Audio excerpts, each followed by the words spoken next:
అంటే మన ప్రాంతీయతని విస్మరించిన జాతీయవాదం జనసేనది.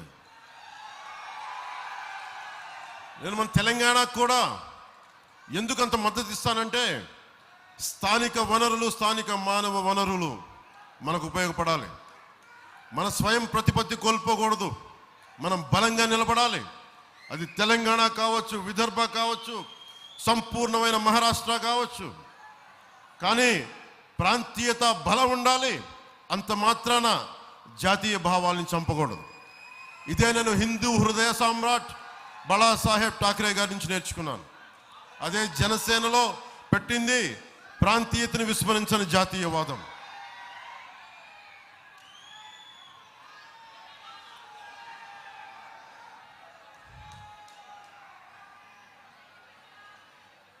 प्रांतीय हित को ध्यान में रखते हुए राष्ट्र हित को भावना की बात मैंने उन्हें से सीखी है. मैंने उनसे सीखा निडर होके अपनी बात रखना, बेबाक रहना, अपने सिद्धांतों पे अडिग रहना, बिना किसी राजलोभ के. ఒక ఆశయం, ఒక సిద్ధాంతం తీసుకున్నామంటే బాళాసాహెబ్ ఠాక్రే గారి లాగా పదవులు వస్తాయా రావా, అధికారం వస్తా రాదా కాదు, సిద్ధాంతం కోసం నిలబడాలి. అదే జనసేన. అలాగే ఇది ఆర్ఎస్ఎస్ హెడ్ క్వార్టర్స్ మన నాగ్పూర్. ఇక్కడి నుంచి వచ్చిన నాయకులు కూడా మన ఇక్కడ బల్లార్షా నుంచి వచ్చినవారు, చంద్రపూర్ నుంచి వచ్చినవారు. వారికి కూడా ఒకసారి ఆర్ఎస్ఎస్ లేని భారతదేశం ఊహించుకుంటే ఇంత బలంగా ఉండేదా? ఎందుకంటే మనల్ని విడతీయడానికి ఎక్కువ మంది. మన కులాల్ని మనం గౌరవించాలి, మన ప్రాంతాల్ని మనం గౌరవించాలి. అంత మాత్రాన మనం విడిపోకూడదు. జాతీయవాదం బలంగా ఉండాలి. దానికి నాకు ఆర్ఎస్ఎస్ మీద ఎందుకు గౌరవం అంటే, చిన్నప్పుడు ఎప్పుడో నేను ఒక ఊర్లో నెల్లూరులో పెరుగుతున్నప్పుడు తుఫాన్ వస్తే ఆ తుఫాన్ కోసం చెట్లు అన్నీ పడిపోయి చల్లా చెదురైపోతే జీవితాలు, ఆర్ఎస్ఎస్ కార్యకర్తలు వచ్చి సంఘ నుంచి వచ్చి కాకి నిక్కర్లు వేసుకొని నల్ల టోపీలు పెట్టుకొని మొత్తం కష్టపడి వాళ్ళు శుభ్రత చేస్తుంటే వారికి ఆ రోజు నిజంగా నాకు హ్యాట్స్ ఆఫ్ చెప్పాలనిపించింది.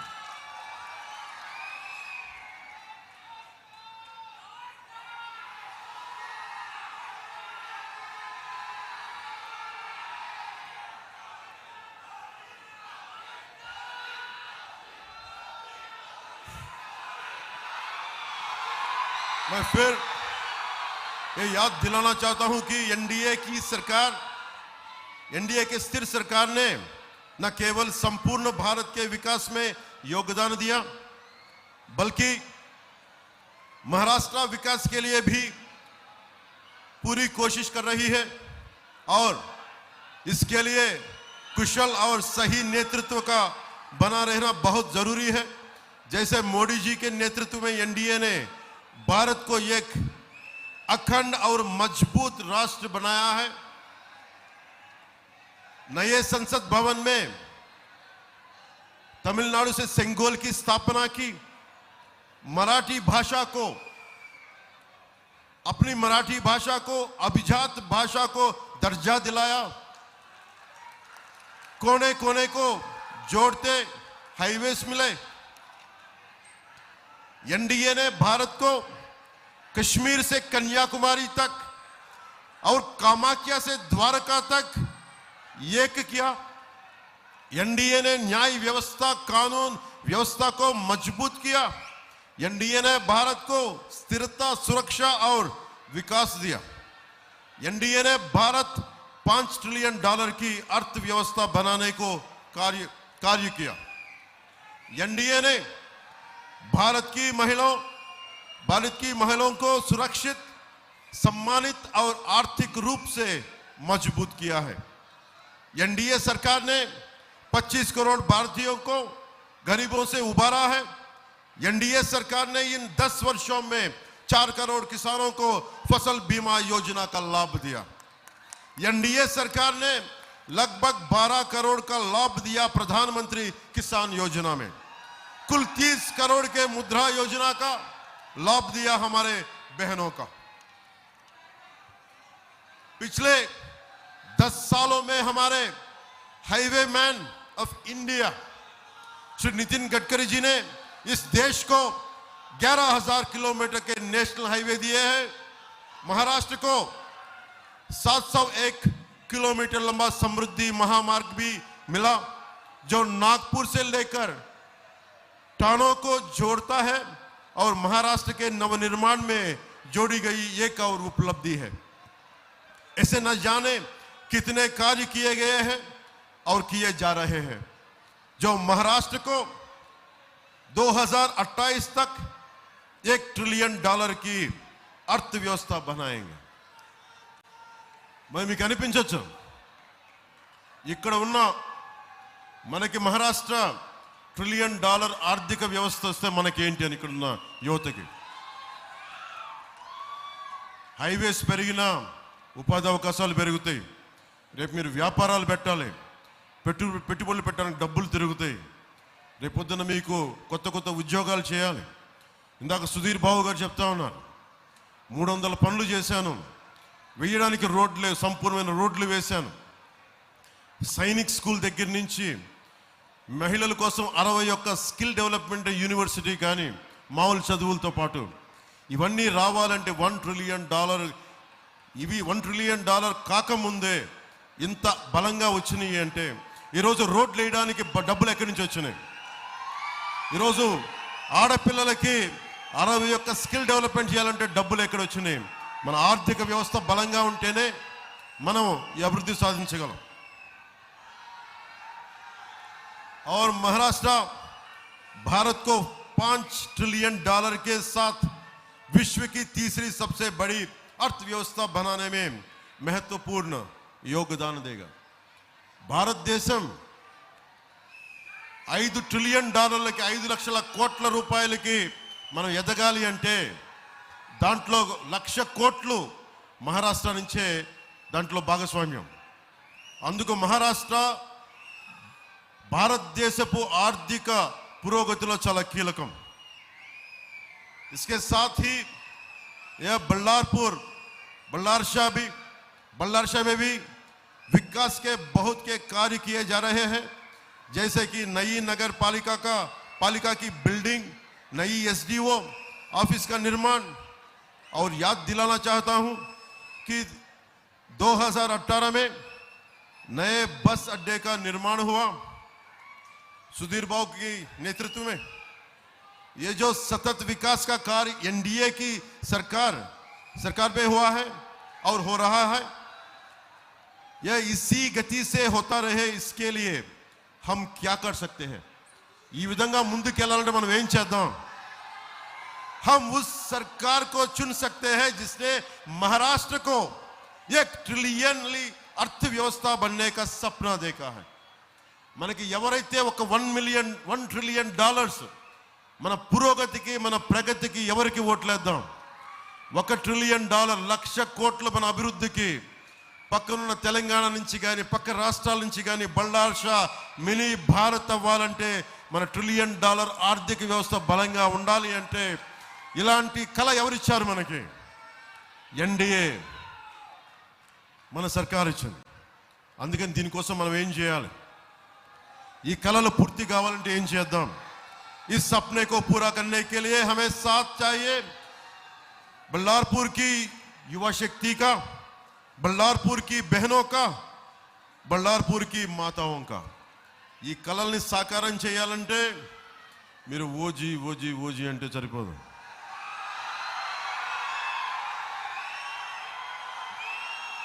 ఓట్లు వేయాలి, రోడ్డు మీదకి రావాలి. నేను చేసి చూపించాను కదా. ఆంధ్రాలో వైసీపీ సర్కార్ని కొట్టామంటే మామూలు కొట్టామా? మళ్ళీ ఇంకోసారి హ్యాట్రిక్ కొట్టాలి ఇక్కడ మనం. అందుకనే మన సర్కార్ మహాయుతి సర్కార్ రావాలి, కేంద్రంలో ఎన్డీఏ సర్కార్ రావాలి. మీరు బలంగా నిలబడాలి.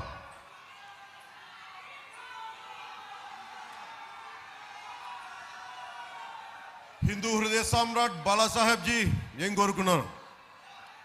बाला साहेब ठाकरे जी चाहते थे एकजुट भारत, जिसे मोदी जी पूरा कर रहे हैं. बाला साहेब गाరు కోరుకుంది ప్రాంతీయతలు బలంగా పెరుగుతూనే జాతీయవాదం పెరగాలి, సనాతన ధర్మం పరిరక్షింపబడాలి. అది మోడీ గారు చేస్తా ఉన్నారు. बाला साहेब ठाकरे जी चाहते थे राम मंदिर, जिसे एनडीए ने नरेंद्र मोदी जी नेतृत्व में पूरा करके दिखाया. एनडीए उनकी हर इच्छा को पूरा करने में लगी है और उसे चाहिए आपका साथ. अब ये महाराष्ट्र की जनता निर्णय लेगी कि हमें बटना है और कमजोर होना है या जुड़ना है और मजबूत बनना है. మనం కలిసి ఉందామా విడిపోదామా, బలహీనపడదామా? కలిసి ఉందామా బలపడదామా? కలిసి ఉండాలంటే మన సర్కార్ రావాలి, సుధీర్ భావ్ అద్భుతంగా గెలవాలి. ప్రతి ఒక్కరు మహారాష్ట్రలో మహాయుతి సర్కార్కి మనందరం బలంగా నిలబడాలి. నేను ఆఖరి వాక్యాలు నాకు ఇష్టం తెలుసు కదా. నా పిల్లలిద్దరూ మరాఠీలో మాట్లాడుతున్నా, నా పిల్లలిద్దరితోటి, నా కొడుకుతోటి, నా కూతురుతోటి. సో నాకు మరాఠీ చాలా గౌరవం, మహారాష్ట్ర మరాఠీ భాష. ఆ భాష మీద ఉన్న గౌరవంతో నేర్చుకొని మరి, ఎందుకంటే మన భారతదేశం ఎక్కడో జర్మనీ నుంచి మ్యాక్స్ ముల్లర్ భవన్ పెడితే మనం జర్మనీ నేర్చుకుంటాం. అలయన్స్ ఫ్రాన్సెస్ అని చెప్పి ఒక ఫ్రెంచ్ది పెడితే ఫ్రెంచ్ నేర్చుకుంటాం. మెకాలే వచ్చి ఇంగ్లీష్ చెప్తే ఇంగ్లీష్ నేర్చుకున్నాం. మన రాష్ట్రాలు పక్క పక్కన ఉంటాయి. మనకి తెలంగాణ పక్కన మహారాష్ట్ర ఉంటుంది, మనకు ఆంధ్రాకి ఛత్తీస్గఢ్ ఉంటుంది, ఒరిస్సా ఉంటుంది బార్డర్, తమిళనాడు ఉంటుంది, కర్ణాటక ఉంటుంది. కానీ మన భాషలు మనం నేర్చుకోవడానికి ఇబ్బంది పడతాం. భారతదేశపు ఐక్యత ఉండాలి అంటే అందరికీ కనీసం 4-5 భాషలు రావాలి. మన భారతదేశం బలంగా ఉండాలి. ఇందాక సుధీర్ బాబు గారు తెలుగులో ఎందుకు మాట్లాడారు? ఓట్ల కోసం కాదు, నేను మీ భావాల్ని పంచుకుంటున్నాను, మీతో కలిసి ఉన్నానని చెప్పండి. నేను మరాఠీ ఎందుకు మాట్లాడతాను? నాకు మరాఠీలో అధికారం అవసరం లేదు. ప్రజలు బాగుండాలి, ప్రజల అభివృద్ధి ఉండాలి, మహారాష్ట్ర అభివృద్ధి ఉండాలి. అది ఎలా చెప్పగలను? మరాఠీ భాషలో చెప్పాలని ప్రయత్నం చేస్తాను. కొన్ని తప్పులు ఉన్నప్పటికీ కూడా క్షమించమని ఎందుకు కోరుకుంటానంటే, అది అహంకారంతో మాట్లాడడం, తెలిసినట్టు మాట్లాడటం కాదు, ఒక ప్రయత్నం చేస్తున్నాను. భాష మీద మమకారం, మన భారతీయ సంస్కృతి మీద గౌరవం, భారతీయ భాషల మీద గౌరవం. సనాతన ధర్మాన్ని కాపాడటం అంటే కేవలం భగవారంగు కాదు, రామ మందిరం కాదు, వాటితో పాటు మన భాష, మన యాస, మన మాండలిక, మన సంస్కృతులు. అందుకు అన్ని భాషలు, ఇక్కడున్న తెలుగు వారందరికీ కూడా చెప్తున్నాను, మీకు మరాఠీ వచ్చు, హిందీ వచ్చు, మన తెలంగాణ మాండలికం వచ్చు.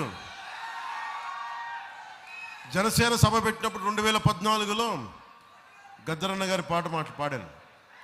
బండెనక బండి గట్టి 16 బండ్లు గట్టి, ఏ బండిలో పోతావు కొడుకో నైజాం సర్కారోడా. ఇవన్నీ మన భాష మీద ఇష్టం, భాష మీద గౌరవం.